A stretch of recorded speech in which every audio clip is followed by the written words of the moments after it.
This push-up variation looks very impressive. You can impress your friends or your crush, but this is exactly how you can do it.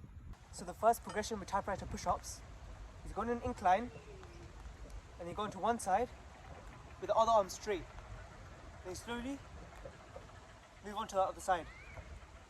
So let me do the same thing from in front. Hands wide apart, really wide. You can't do it close, because then what are you going to move on to?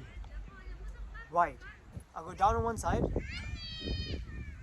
like an archer push-up, but then I slide through all the way and back.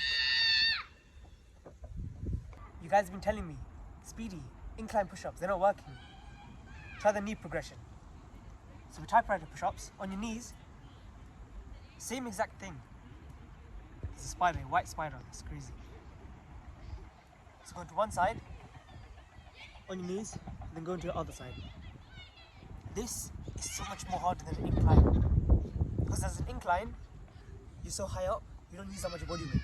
When you're on your knees, it's much more harder. But with this, you build the strength. So it's worth it. To avoid like the knee pain and stuff, have some padding underneath. And your knees won't be as wet as mine. Because it's raining right now. There's one more tip.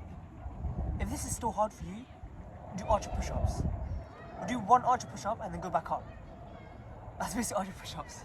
You go down and try and end in the middle and go back up.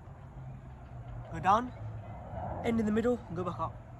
Because for some of you, it may be hard to go all the way, because you may not have the mobility yet. So go halfway. Or same, go down here and then go to the side. Whichever feels comfortable, do that. And there you have it. Typewriter push-ups.